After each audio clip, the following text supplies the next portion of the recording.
यह भी एक तथ्य हम आप लोगों के सामने लाना चाहेंगे। इसी तरीके से डेली केसेस को हम अगर देखें कि जिला वाइज अगर हम उसको एनालाइज करें तो हम देखते हैं कि जो जिला जो कि 100 से अधिक केसेस डेली बेसिस पर रिपोर्ट कर रहे थे, उसमें नंबर कम होता दिख रहा है, जहां वह करीब 531 जिले 28 अप्रैल से 4 मई वाले हफ्ते में ऑब्जर्व किए गए, वह घटते घटते 431 जिले रह गए हैं। यानी कि हम केसेस में भी एक कमी जिला स्थाई पर भी नोट कर रहे हैं।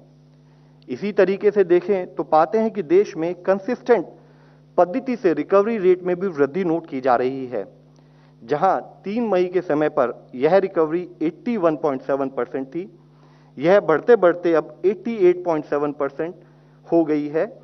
और साथ ही रिकवरी रेट जो हमारे केसेस हैं वो एक्टिव केसेस से अगर हम कंपेयर करें तो पाते हैं कि पिछले 11 दिनों में यह कंटिन्यूअस बेसिस पर recovery is more than the cases which are getting reported.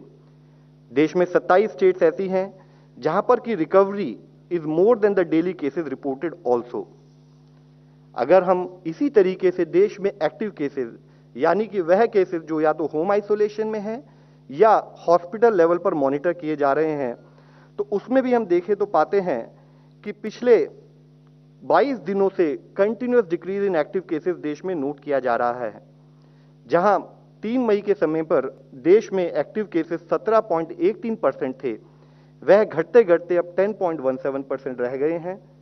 हम आप लोगों की दृष्टि में लाना चाहेंगे जैसे कि 10 मई के समय पर देश में 37,45,000 के करीब एक्टिव केसेस थे, तो वह घटते घटते अगर हम देखें तो 16 मई के करीब 36 लाख के करीब केसेस, फिर घटते हुए 20 मई के करीब 31 लाख केसेस और अब कम होते होते 27.2 लाख केसेस एक्टिव केसेस की दृष्टि में देश में हैं। यानी कि पिछले 2 हफ्ते में करीब 10 लाख के करीब एक्टिव केसेस में कमी पाई गई है।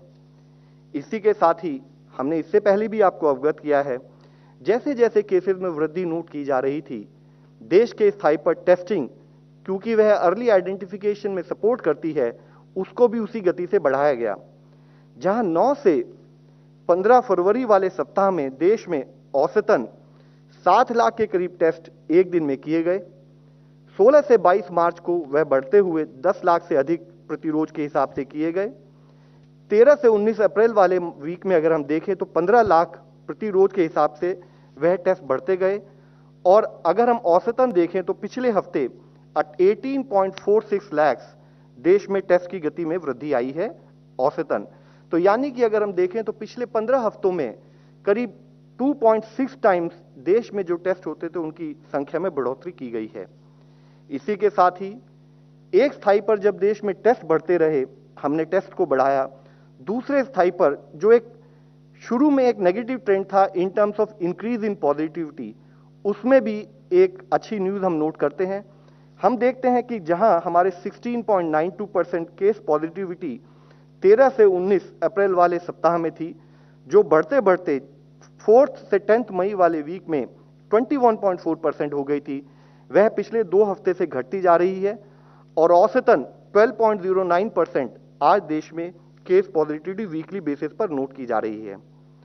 हम आप लोगों की दृष्टि में लाना चाहेंगे कि पिछले एक दिन पहले हमने देश में अब तक के हाईएस्ट टेस्ट किए, यानी कि 21,23,000 के करीब टेस्ट देश में एक दिन में किए गए, बल्कि पिछले दिन में भी अगर हम देखें तो 19.28 लाख टेस्ट किए गए और हमारे देश की पॉजिटिविटी पिछले 14 दिनों से इन इफेक्ट 20% से कम आ रही है।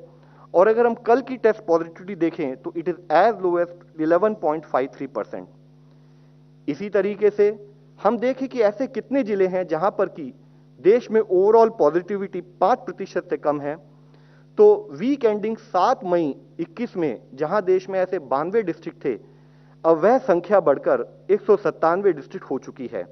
यानी कि 105 डिस्ट्रिक्ट ऐसे हैं जहां पर कि इन्फेक्शन का जो कंट्रोल है वह रिलेटिवली फर्दर स्टेबिलिटी की तरफ जाते हुए दिखाई दे रहा है। इसी के साथ ही vaccination is one of other pillar we are focusing on. हम आप लोगों को बताना चाहेंगे कि एक स्थाई पर गवर्नमेंट की तरफ से फ्री वैक्सीनेशन, फ्री डोजेज जो स्टेट्स को प्रोवाइड की जा रही हैं, which is for primarily age groups as well as the health care and workers and frontline worker. उसके तहत अब तक 14.56 crore doses free state government को देते हुए people above 45 years of age उनको कवर किया जा चुका है। हेल्थ केयर वर्कर्स को 1.65 करोड़ डोजेज दी जा चुकी हैं। फ्रंटलाइन वर्कर को इसी तरीके से 2.33 करोड़ डोजेज अब तक दी जा चुकी हैं। इसी के साथ ही state as well as corporate और प्राइवेट सेक्टर के लिए 18 से 44 एज ग्रुप जो ओपन किए गए हैं उसमें भी अब स्टेबिलिटी नोट की जा रही है और 1.06 करोड़ डोजेज उस एज ग्रुप को भी हम कवर कर चुके हैं। आज एक स्थाई पर जब हमारे केसेस कम हो रहे हैं, दूसरे स्थाई पर हमारी पॉजिटिविटी में भी रिडक्शन नोट किया जा रहा है, हमारी रिकवरी बढ़ती जा रही है, लेकिन उस समय पर भी जरूरी है कि हम ये ध्यान रखें कि जो भी हमारे अप्रभावित क्षेत्र हैं हम उनको प्रिजर्व करें, उनको संरक्षित रखें, वहां पर हमारा कंटेनमेंट एक्टिविटी चलती रहे। इसी तरीके से वह जिले या वह क्लस्टर्स जहां पर संक्रमण थोड़ा ज्यादा दिखाई देता है वहां पर हम नियंत्रण संबंधित कार्य करते रहें। माननीय प्रधानमंत्री जी ने काफी स्पेसिफिकली इसको हाईलाइट किया है कि जहां एक स्थाई पर वैक्सीनेशन का कार्य देश में किया जा रहा है, कोविड एप्रोप्रिएट बिहेवियर पर भी हमारी उसी मोमेंटम और उसी सुचारू रूप से आवश्यकता के अनुसार हम काम करते रहें। एक और विषय माननीय प्रधानमंत्री जी ने जो हाईलाइट किया था कि अब ग्रामीण प्रांतों में या सेमी अर्बन एरियाज में अगर केसेस पाए जा रहे हैं तो जैसे कि गवर्नमेंट ऑफ इंडिया ने स्टेट गवर्नमेंट को गाइड किया है, उनके साथ परस्पर उसको एक एक्शन प्लान के थ्रू काम कर रही हैं। जरूरी है कि rural areas, peri urban areas और ट्राइबल एरियाज में भी जहां पर कोई भी अगर बीमार होता है वहीं पर हम उसकी उपचार की सुविधा प्राप्त उसको उपलब्ध करा सकें, उसके तहत भी उतना ही कार्य करना हमारे आगे वाले मार्गदर्शक सिद्धांत में आता है। धन्यवाद। डॉक्टर गुलेरिया। थैंक यू, नमस्कार। मैं 3-4 चीज़ों के बारे में बात करना चाहूँगा। सबसे पहले तो फंगल इन्फेक्शन के बारे में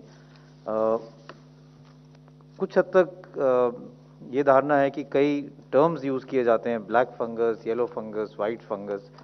ये समझना ज़रूरी है कि कई टर्म्स जो हैं वो मिसलीडिंग है और जिससे कन्फ्यूजन ज़्यादा हो जाता है। फंगल इन्फेक्शन अगर हम देखें तो इवन जो हम ब्लैक फंगस की बात करते हैं, म्यूकरमाइकोसिस की, एक्चुअली वो ब्लैक फंगस एक अलग फैमिली है। ब्लैक फंगस का नाम इस म्यूकर के साथ इसलिए जो जुड़ गया क्योंकि जो इसका कल्चर होता है वो वाइट कलर का फंगल कॉलोनीज आती हैं।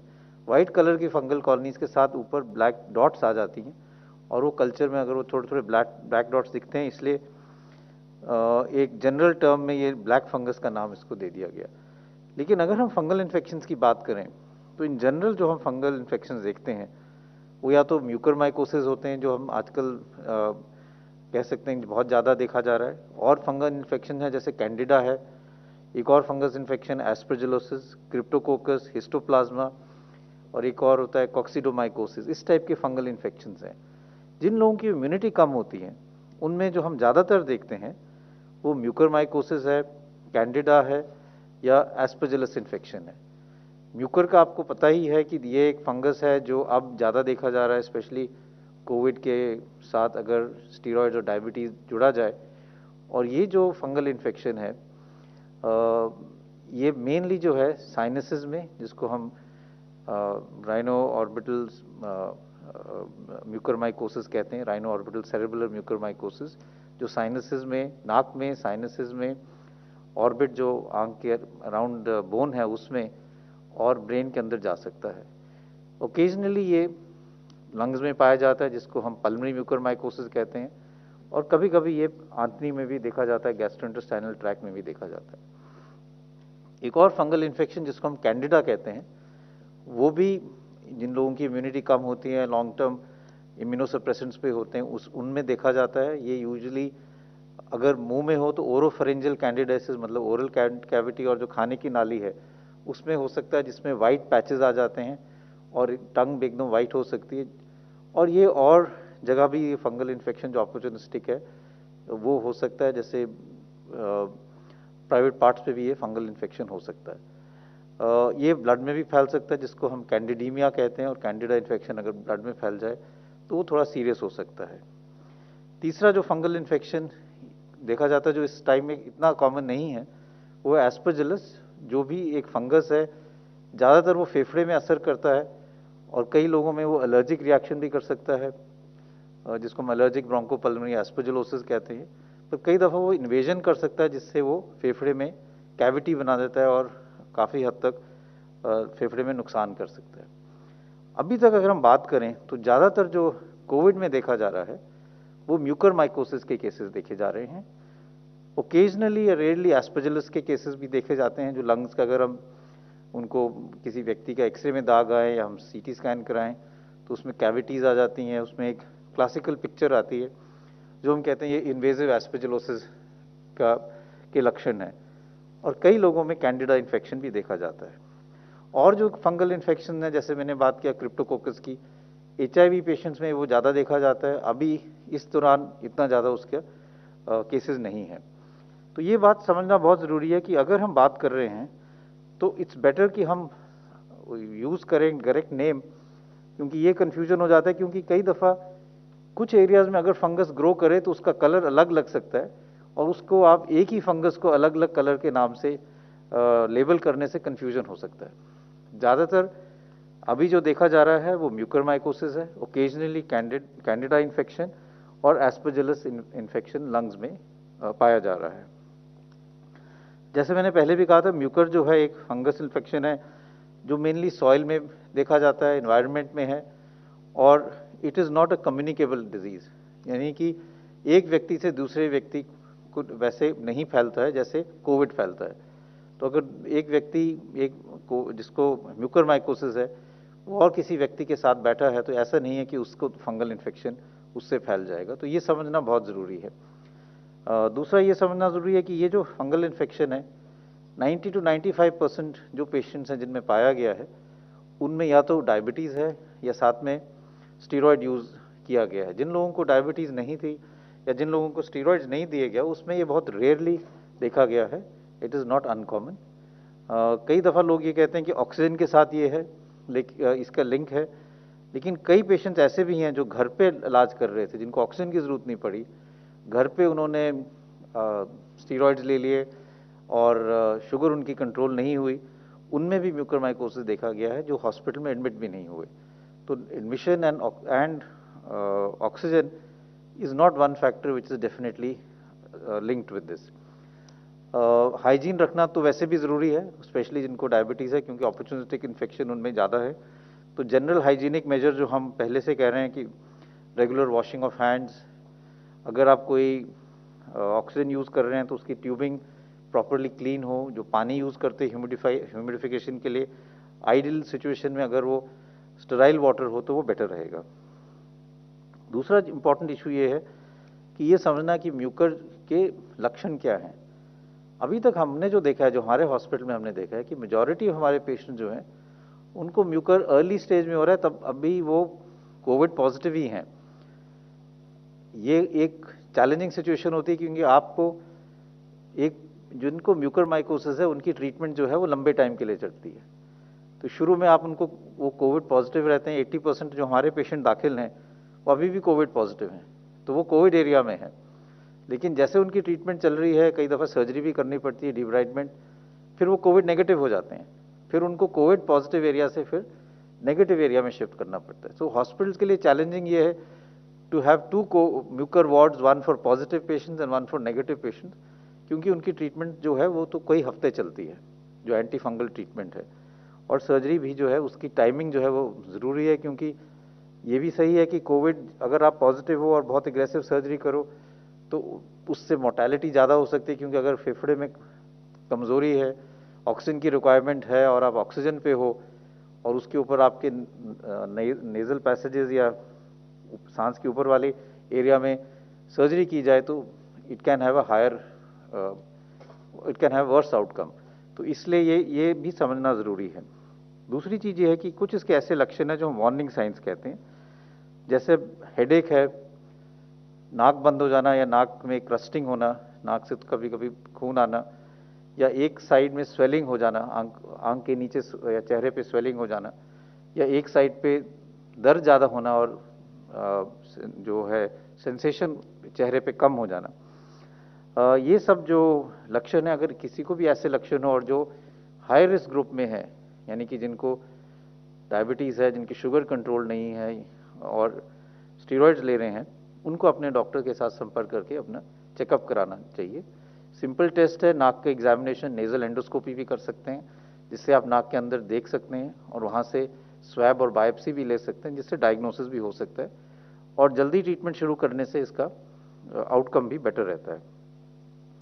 तो ये बहुत ज़रूरी है कि हम समझें कि fungal infections by name better रहेगा रादर देन बाय कलर, क्योंकि उससे थोड़ा कन्फ्यूजन रहता है। दूसरा ये है कि एक चीज़ और मैं कहना चाहूँगा, क्योंकि अगर हम अब देखें सोसाइटी में तो there is lot of stress, anxiety in the general public, and this is a time where there has been lot of pain, sadness because of हर एक का कोई ना कोई जानने वाला है जिसको कोविड हुआ है या जो अपनी जान गवा बैठा है। इसलिए मैं यही कहूँगा कि we must all come together to really support everyone as society, as individuals, as people collectively. कई दफ़ा हम ये कहते हैं कि this is not a pandemic of children and younger age group, कि बच्चों में सीरियस केसेस नहीं हुए, बच्चों में इतना इन्फेक्शन नहीं हुआ, और ये बात सही है, बच्चों में माइल्डर इन्फेक्शन है, बच्चों में इतना सीरियस इन्फेक्शन या एडमिशन का डेटा नहीं है, चाहे हम फर्स्ट वेव की बात करें चाहे सेकेंड वेव की। लेकिन बच्चों में या यंग एडल्ट्स में कोलैटरल डैमेज बहुत हुआ है। They are the backbone of society, they are the future of the country. लेकिन अगर हम बात करें एजुकेशन की, तो gender gap in education, stress and mental issues in children and adults, smartphone dependence and addiction, interrupted opportunities, बच्चों में कुछ एजुकेशन की जो अपॉर्चुनिटीज़ थी, पढ़ाई आगे करना चाह रहे थे, सही सब चीज़ें जो है काफ़ी हद तक इंटरप्ट हुई हैं। चैलेंजेस फॉर स्कूलिंग, स्पेशली जो टेक सेवी नहीं है, रूरल इंडिया में लोग हैं, उनकी स्कूलिंग में काफ़ी असर पड़ा है, और न्यूट्रिशनल इश्यूज़ भी है, और विमेन में, यंग गर्ल्स में पोस्ट मेंस्ट्रुअल हाइजीन के इश्यूज़ भी हैं। तो मैं ये चाहूँगा कि हम सब as society, as parents, as teachers, अगर if all of us can come together and address these issues, look at them as challenges and form help groups, चाहे सोसाइटीज़ में हो, चाहे स्कूल्स में हो, चाहे और ग्रुप्स में हो, that will really help us to develop and support our young children and the other people also. एक चीज़ और मैं कहना चाहूँगा, वो यही है कि जैसे जैसे हमारा रिकवरी रेट इम्प्रूव कर रहा है, लोग रिकवर कर रहे हैं, तो हमने लास्ट टाइम भी यही देखा था कि एक और इशू जो आ जाता है वो है पोस्ट कोविड सीक्वले का, और इस पे अब काफ़ी हद तक डिटेल्स भी आ गई हैं जो हमें पहले नहीं पता था। पहली वेव में हम कई लोग समझ नहीं पाए थे कि कोविड के बाद भी कई लक्षण ऐसे हैं जो रहते हैं, और अब इसके लिए काफ़ी हद तक लोगों ने इसका पीरियड भी डिफाइन किया है कि अगर आपके सिम्टम्स जो हैं वो 4 से 12 हफ्ते रहें, तो इसको हम ऑन गोइंग सिम्टोमेटिक कोविड या पोस्ट एक्यूट कोविड सिंड्रोम कहते हैं, और अगर 12 हफ्ते से ज़्यादा रहें तो इसको पोस्ट कोविड सिंड्रोम या लॉन्ग कोविड का नाम दिया गया है। तो ये समझना ज़रूरी है कि कई ऐसे पेशेंट्स हैं जिनको कोविड के बाद भी 12 हफ्ते तक काफ़ी लक्षण रह सकते हैं, और उनको भी ट्रीट करने की ज़रूरत है। उनमें कॉमन सिम्टम्स तो हम यही जानते हैं कि कई लोग हैं जो रिकवर हो जाते हैं, लेकिन कहते हैं कि सांस की तकलीफ अभी भी है, लंग फंक्शन उनके नॉर्मल है, लंग की कैपेसिटी भी ठीक आती है, लेकिन वो थोड़ा भी चलते हैं तो उनको लगता है कि खुल के सांस नहीं ले पाते, चेस्ट में टाइटनेस रहती है। कुछ ऐसे पेशेंट्स हैं जिनको खांसी कब रहती है, हफ्तों भर खांसी रहती है कोविड के बाद, और कई छाती में दर्द या घबराहट या कहते हैं पल्स ज़्यादा रहने के लक्षण रहते हैं। ये सब लक्षण जो हैं ये पोस्ट कोविड या कोविड इन्फेक्शन के बाद भी बॉडी का जो इम्यून सिस्टम है या इन्फ्लेमेटरी रिस्पॉन्स है उसके कारण रह सकते हैं। एक कॉमन सिंड्रोम जो है वो भी कॉमन है, जिसको हम कहते हैं क्रॉनिक फटीग सिंड्रोम। ये भी कई लोगों में है, जिसमें थकावट, fatigue, joint pains, body aches, जोड़ों में दर्द होना, जोड़ों में सोजिश लगना, सुबह उठ नहीं पाना या सिर में दर्द रहना, कई हफ्ते ये रह सकता है, जिसके लिए सिम्टोमेटिक ट्रीटमेंट बहुत ज़रूरी है। एक और सिम्टम है जिसका नाम जनरल सोशल मीडिया में ब्रेन फॉग दिया गया है, जिससे जो कोविड से लोग रिकवर कर जाते हैं, कभी कभी वो कंसंट्रेट नहीं कर पाते, काम करने में उनको दिक्कत होती है कई हफ्तों तक, और कई दफ़ा इंसोम्निया होता है कि सो नहीं पाते, या डिप्रेशन हो सकता है। तो ये सारे जो चीज़ें हैं, इसके लिए रिहैबिलिटेशन करना ज़रूरी है। और जैसे हमारा रिकवरी रेट ज़्यादा होगा, केसेस ज़्यादा रिकवर करेंगे, तो ये ज़रूरी है कि मेडिकल कम्युनिटी, जैसे हमने लास्ट टाइम किया था, कि multi disciplinary post Covid clinics को डेवलप करें, जहाँ पे रिहैबिलिटेशन हो। एक जो हमने लास्ट टाइम पाया था कि अगर हम लोगों को योगा कराए तो उससे जनरल फीलिंग ऑफ वेलबींग भी आती है, और एक्सरसाइजेज करने से लंग की कैपेसिटी भी बढ़ती है, और overall feeling of wellbeing is there. तो मैं यही स्ट्रेस करना चाहूँगा कि जैसे जैसे हमारा रिकवरी रेट बढ़ेगा तो हमारे पोस्ट कोविड के पेशेंट्स भी बढ़ना शुरू होंगे, and we should prepare so that we are able to manage them. Finally मैं यही कहना चाहूँगा कि जैसे अभी बताया गया कि रूरल और सेमी अर्बन एरियाज़ में अब केसेस देखे जा रहे हैं, और इसलिए ये ज़रूरी है कि वहाँ के लिए प्रॉपर डायग्नोसिस और मैनेजमेंट की गाइडलाइंस बनाए जाएं, ट्रेनिंग की जाए। इस पे भी काम किया जा रहा है कि सिंड्रोमिक अप्रोच हो, रैपिड एंटीजन टेस्ट के यूज़ हो, जो लोग घर पे कर सकें।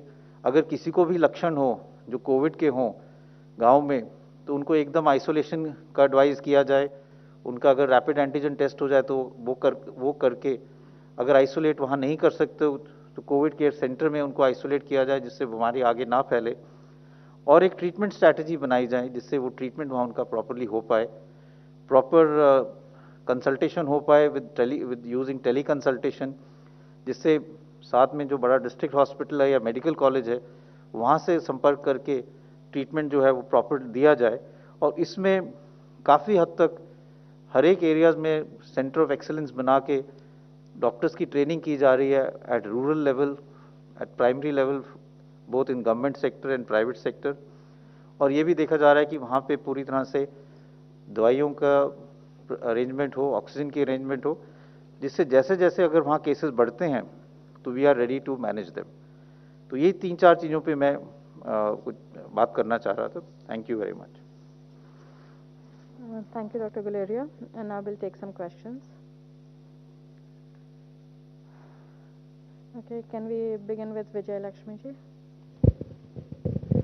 सर मैं वॉल स्ट्रीट जर्नल में जो एक रिपोर्ट छपी है उसके बारे में सवाल पूछना चाह रही थी। उसमें कहा गया है कि यूएस इंटेलिजेंस एजेंसीज ने इस ओर इशारा किया है कि 3 रिसर्चर्स वुहान जो वायरोलॉजी इंस्टीट्यूट है वो नवंबर 2019 में कोविड सिम्टम्स के साथ बीमार हुए थे और उनको हॉस्पिटलाइजेशन की ज़रूरत पड़ी थी। तो अब ये वॉल स्ट्रीट जर्नल इशारा कर रहा है कि वो एक लेबोरेटरी से एस्केप वायरस हो सकता है। दुनिया में इस बात की मांग उठती रही कि प्रोब होना चाहिए। भारत का इस पर क्या स्टैंड है? देखिए, अभी तक हम लोग जो है कोविड के सेकंड स्टेज वेव से जूझ रहे हैं। जो ये इश्यूज हैं विद रेस्पेक्ट टू कि ये कोविड जो है हम सबकी नॉलेज में है कि वुहान प्रोविंस में सबसे पहले केसेस पाए गए थे at various level, particularly at multi forum level which is WHO। Teams have also gone and visited, उन्होंने अपनी रिपोर्ट्स भी दी हैं। उसके साथ साथ बहुत सारी डिफरेंट रिपोर्ट्स आती रहती हैं। आई थिंक मल्टीलैटरल फोरम में जो डिस्कशन होगा उसके बेसिस पर हम सबको खुद क्लैरिटी आएगी कि हमारा जो बिगर पिक्चर है वो क्या इमर्ज होती है। प्रफुल्ल जी।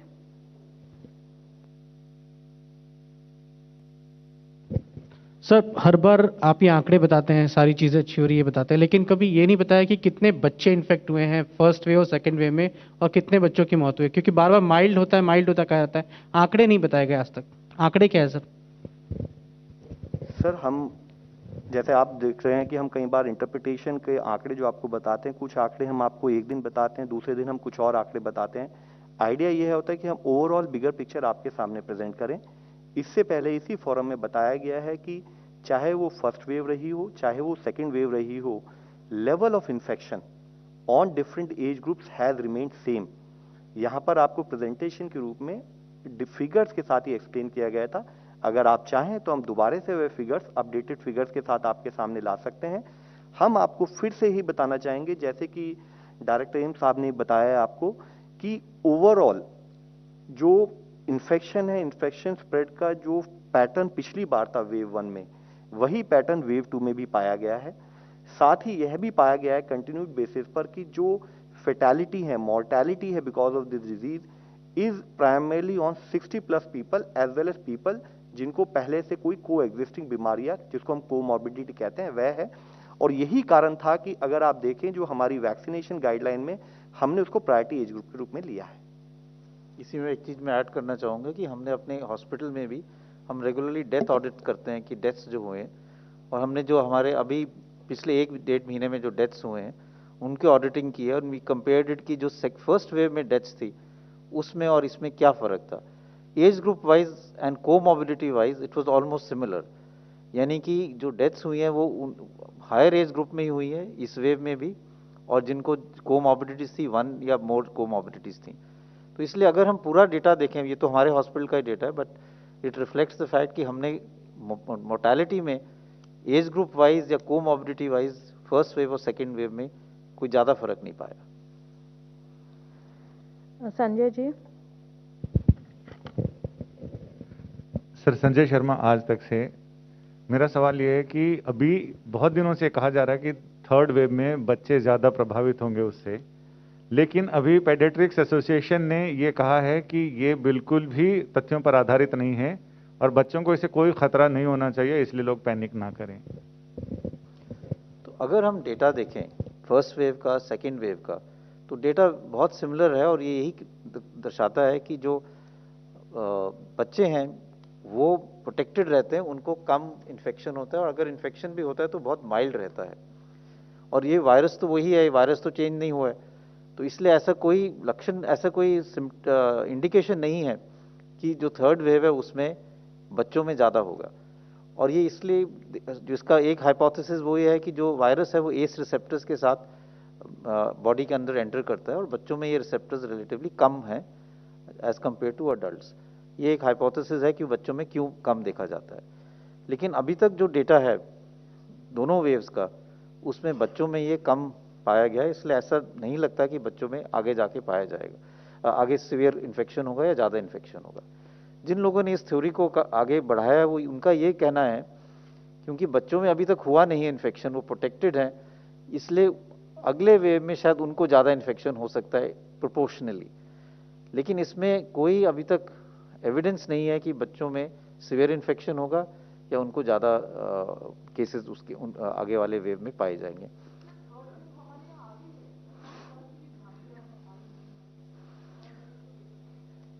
मेरा तो ये मानना है कि हमें ये कहना चाहिए कि हमें we should work for the fact that there should be no other wave, चाहे थर्ड वेव हो चाहे फोर्थ वेव हो, और जो हमने पिछले 2 वेव से सीखा है उसी को हम आगे लेके अगर जाएंगे तो हम और किसी वेव को आने नहीं देंगे, अगर आएंगे तो उसको हम ज़्यादा बड़ा नहीं होने देंगे।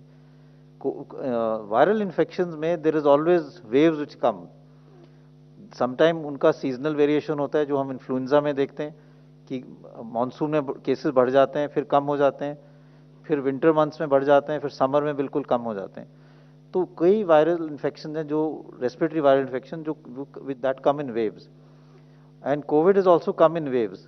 बट इशू इज कि हमें हर दफ़ा यही देखना चाहिए कि अगली वेव को हम आगे जो भी हमने पहले वेव्स से सीखा है उसको हम आगे इम्प्लीमेंट करें जिससे आगे वेव्स ना बढ़े। But they will be waves which will come to some extent. We must work to make sure that they don't happen or they're minimum.